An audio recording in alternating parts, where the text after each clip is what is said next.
warahmatullahi wabarakatuh. Saya Rofiatul Hikmah dari kelompok 2 Sains akan menjelaskan materi yang pertama, yaitu tentang pengertian bumi. Sudah ada yang tahu tentang pengertian bumi? Mari kita simak penjelasan berikut ini. Pengertian bumi. Bumi merupakan planet dari tata surya yang menempati urutan ketiga setelah planet Merkurius dan Venus. Bumi merupakan batuan besar atau bola besar yang mempunyai ukuran diameter sebesar 12.760 km dan terbentuk 4,6 miliar tahun yang lalu, sama seperti matahari dan planet-planet lain. Bumi diselimuti oleh lapisan gas tipis yang disebut dengan atmosfer. Atmosfer ini terdiri dari beberapa unsur zat, yaitu nitrogen sebanyak 78%, oksigen 21%, argon 0,9%, serta karbon dioksida dan ozon yang hanya sedikit. Dan ketinggian dari atmosfer ini yaitu 700 km dari permukaan bumi. Dan ternyata planet bumi merupakan planet yang paling istimewa. Karena apa? Karena planet bumi satu-satunya planet yang bisa dihuni oleh semua makhluk hidup, yaitu manusia, hewan, dan tumbuhan. Lalu planet bumi juga disebut dengan planet biru, karena jika dilihat dari kejauhan, bumi berwarna biru. Hal ini dikarenakan 2/3 atau 70% lapisan bumi tertutup oleh air, dan kandungan air di samudra sebanyak 97%. Lalu bumi memiliki satelit sendiri, yaitu bulan. Adanya bulan menjadikan kelangsungan siklus panjang surut air laut di bumi. Lalu, bumi beredar mengelilingi matahari pada garis edarnya sendiri. Jarak antara bumi dan matahari yang pas membuat suhu bumi tidak terlalu panas atau dingin. Jarak bumi ke matahari itu 150 juta kilometer dengan periode revolusi bumi 365,3 hari dan rotasi bumi 23 jam lebih 56 menit. Dan rotasi bumi ini mengakibatkan pengaruh gejala alam, yaitu pengaruh perubahan siang dan malam dan perubahan cuaca serta perubahan iklim. Perkenalkan, nama saya Hilma Fadira Rafida. Di sini saya akan menyampaikan materi yang berkaitan dengan sejarah bumi.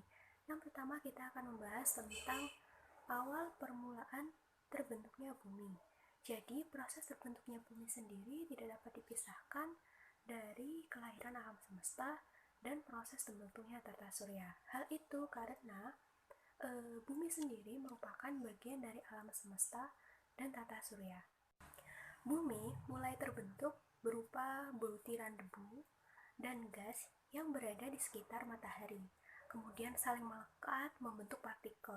Nah, partikel-partikel tersebut selanjutnya menggumpal menjadi besar dan lebih besar lagi dan saling bertabrakan hingga membentuk benda-benda berukuran planet.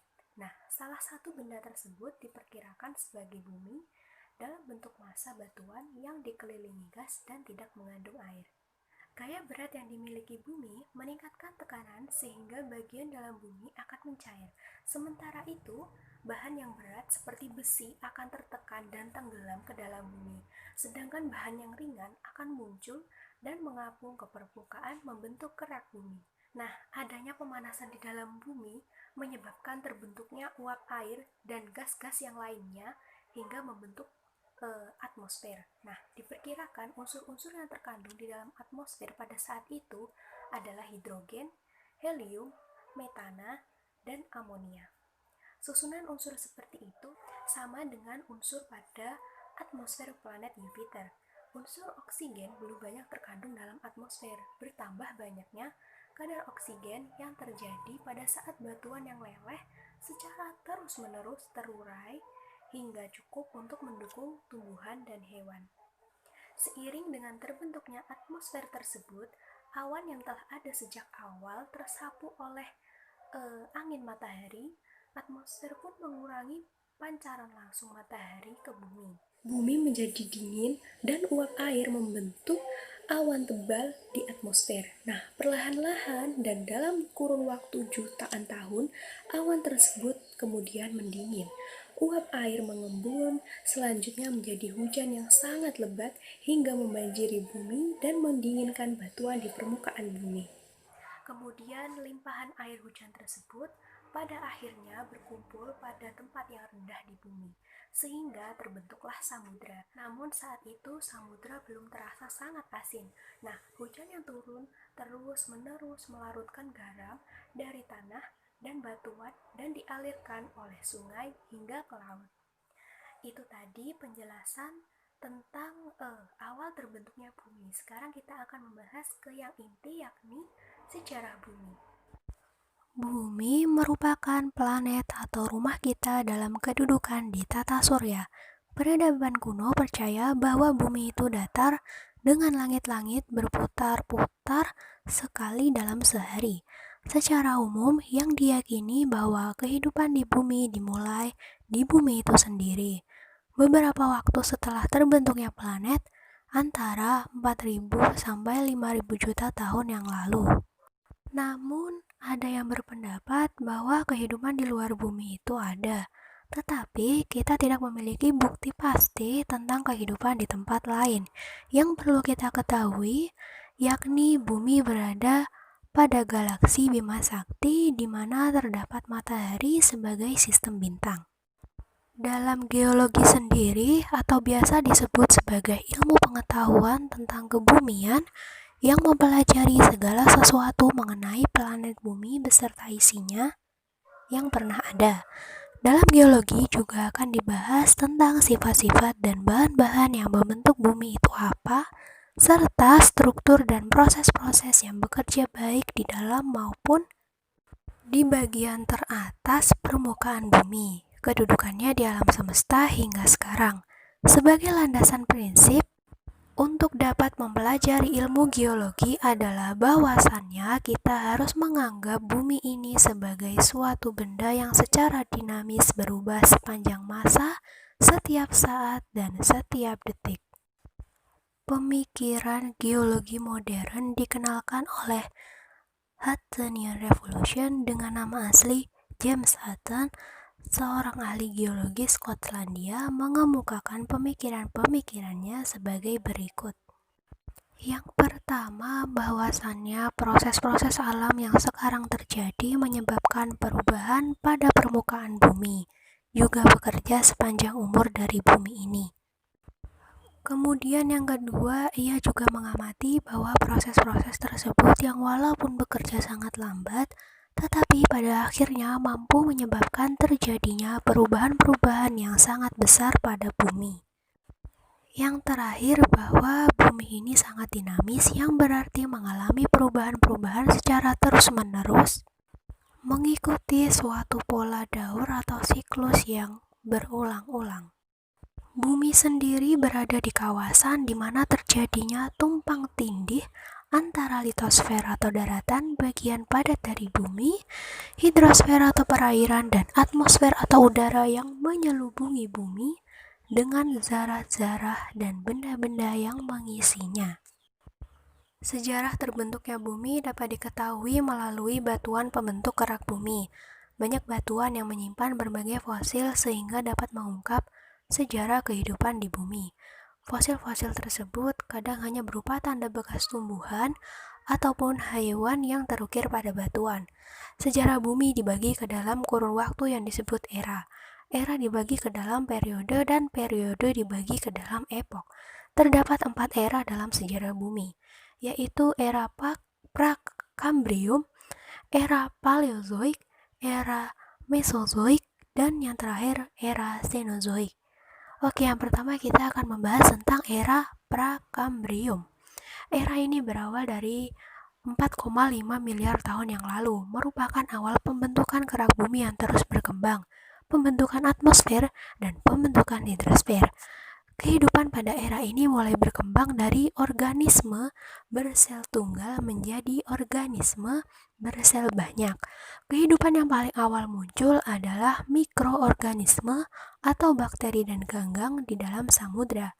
Fosil tertua yang berhasil ditemukan adalah fosil stromatolith dan cyanobacteria yang umurnya sekitar 3, miliar tahun. Yang kedua, kita akan membahas tentang era Paleozoik.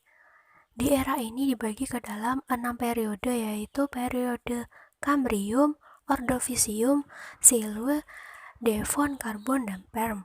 Yang pertama, periode Kambrium. Periode ini dimulai 600 juta tahun yang lalu. Banyak hewan invertebrata mulai muncul pada periode ini dan hampir seluruh kehidupan berlangsung di lautan. Hewan pada periode ini selalu memiliki kerangka luar dan cangkang sebagai pelindung. Kemudian yang kedua, periode Ordovisium. Periode ini dimulai dari 480 juta tahun yang lalu. Periode ini dicirikan oleh munculnya ikan tanpa rahang yang merupakan hewan bertulang belakang paling tua, antara lain landak laut, bintang laut, dan lili laut. Yang ketiga, periode Silur. Periode ini dimulai 435 juta tahun yang lalu. Periode ini menjadi periode peralihan kehidupan dari air ke darat. Pada periode tumbuhan darat mulai muncul untuk pertama kalinya, terutama tumbuhan paku. Yang keempat, periode Devon. Periode ini dimulai 405 juta tahun yang lalu. Periode ini merupakan periode perkembangan besar-besaran jenis ikan dan tumbuhan darat. Ikan yang memiliki rahang dan ikan hiu makin aktif menjadi pemangsa di lautan. Yang kelima, yakni periode Karbon. Dimulai 345 juta tahun yang lalu. Pada periode ini, ganggang melimpah dan saat pertama kalinya tumbuhan lumut muncul. Pohon-pohon tumbuh dari butiran yang mirip biji-bijian. Yang terakhir, periode Perm. Dimulai 275 juta tahun yang lalu. Ditandai dengan melimpahnya ganggang dan reptil, serta melelehnya lapisan glaster di belahan bumi selatan yang meninggalkan bahan-bahan sedimen.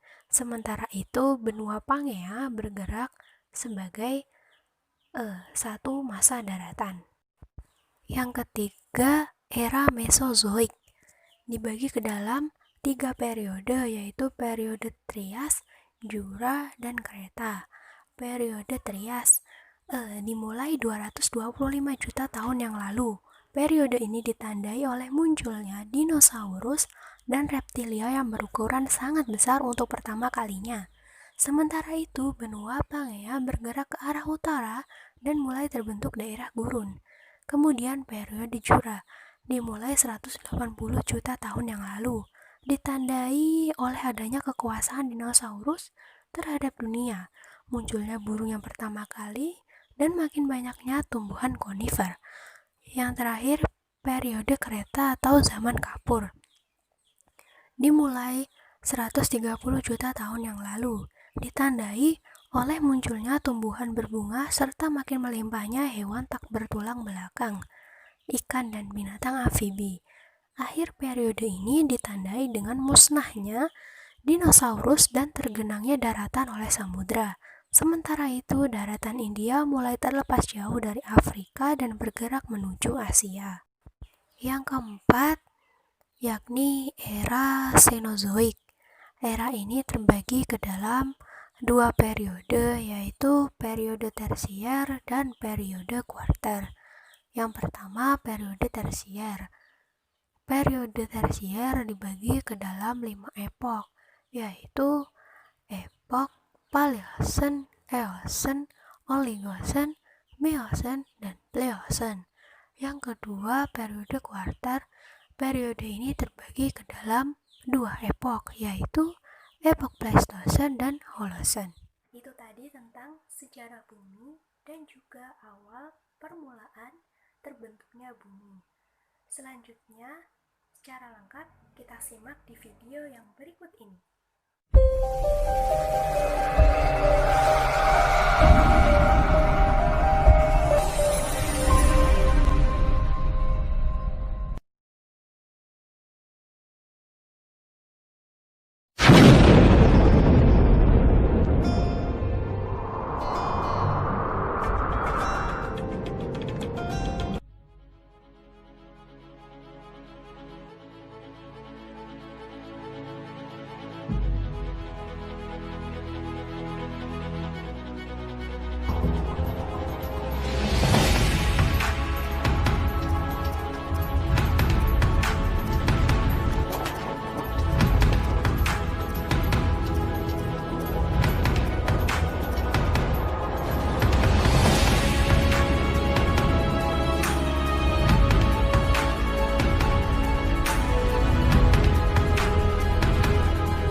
Selanjutnya yaitu pengertian dari litosfer. Litosfer berasal dari bahasa Yunani yang terdiri dari dua kata, yaitu litos dan sfer. Litos artinya batu-batuan dan sfer artinya lapisan. Karena kulit bumi itu terdiri dari batu-batuan, maka disebut litosfer. Sedangkan pengertian litosfer secara harfiah yaitu lapisan bumi yang paling luar atau juga bisa disebut dengan kulit bumi yang ketebalannya kurang lebih 1200 km. Kulit bumi terdiri dari unsur-unsur penting antara lain yaitu zat asam, silisium, aluminium, dan besi. Litosfer terdiri dari kerak benua dan kerak samudra. Kerak benua lebih padat daripada kerak samudra karena terdiri dari batuan granit dan batuan beku basalt di bawahnya. Sedangkan kerak samudra terdiri dari endapan laut, batuan beku, dan vulkanik. Selanjutnya yaitu komposisi dari litosfer. Litosfer terdiri atas dua lapisan yaitu lapisan sial dan lapisan sima. Yang pertama yaitu lapisan sial. Lapisan sial tersusun atas logam silisium dan aluminium. Batuan yang terdapat dalam lapisan sial antara lain batuan sedimen, granit, andesit, dan metamorf. Yang kedua yaitu lapisan sima. Lapisan sima tersusun atas logam silisium dan magnesium.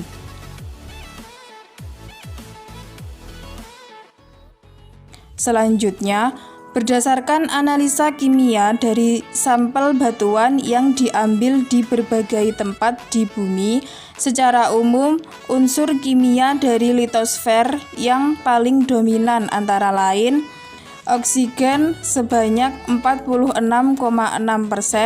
silikon sebanyak 27,7%, aluminium sebanyak 8,1%, besi sebanyak 5,0%, kalsium sebanyak 3,6%, sodium 2,8%, potasium 2,6%, magnesium 2,1%, dan penyusun lainnya sebanyak 1,5%.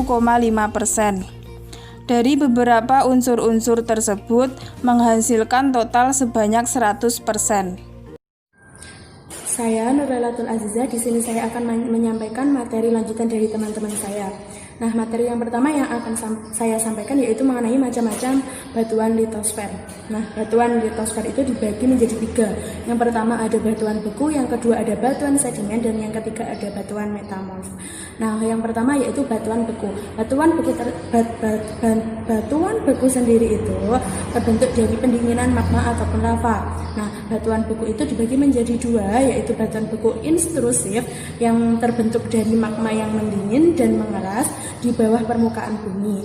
Nah, yang kedua ada batuan beku ekstrusif, yaitu batuan beku yang terbentuk dari lava yang keluar atau terdorong keluar dari suatu gunung api. Kemudian lava itu tersingkap terhadap temperatur yang lebih dingin, dan kemudian lava itu mendingin secara cepat dan mengeras, kemudian menjadi sebuah batu. Nah, yang kedua ada batuan sedimen. Nah, batuan sedimen ini terbentuk dari sedimen yang diendapkan oleh air, angin, atau pembawa lainnya. Nah, untuk batuan sedimen itu dibagi menjadi 3 jenis. Yang pertama ada batuan sedimen klasik, yang merupakan batuan sedimen yang terbentuk dari sedimen-sedimen yang telah terpadatkan bersama. Nah, biasanya tekstur dari batuan ini adalah berkerat. Nah, yang kedua ada batuan sedimen kimiawi, yaitu batuan sedimen yang terbentuk dari mineral-mineral yang terlarut dalam air.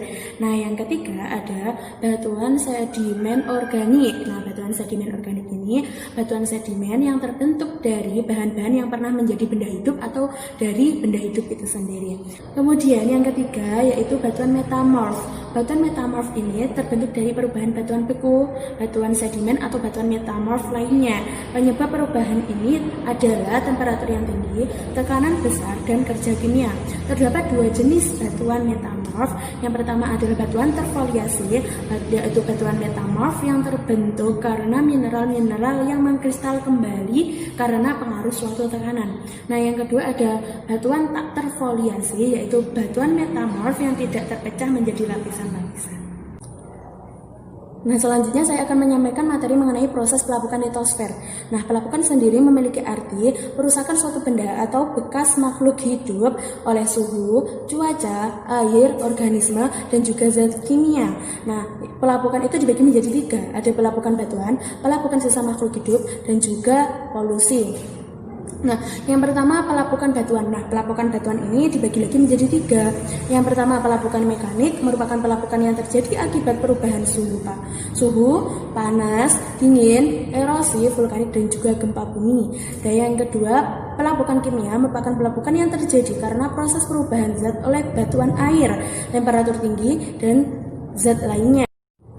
Nah, selanjutnya itu pelapukan biologis. Nah, pelapukan biologis ini pelapukan yang terjadi karena bantuan dari makhluk hidup seperti lumut, bakteri, dan lumut kerak sehingga batuan menjadi hancur.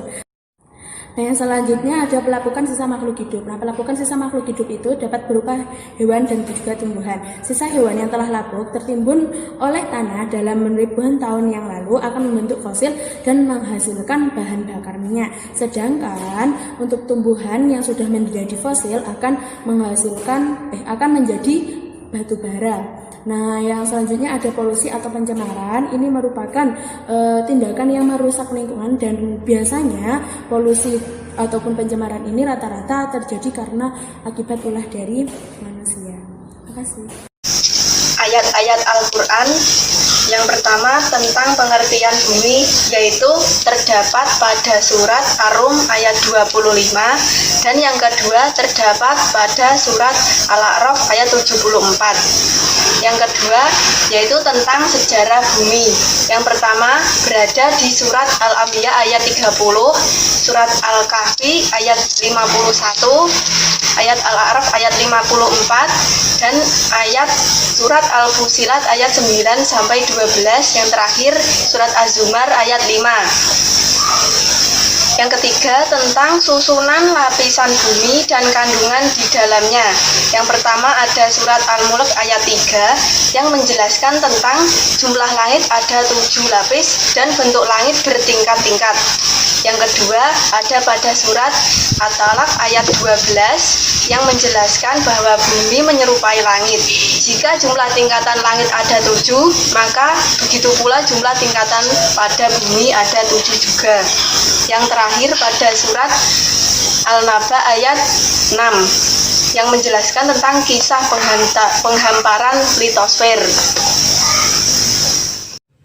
Demikian penjelasan dari kelompok 2. Apabila ada yang kurang jelas dapat ditanyakan melalui forum diskusi.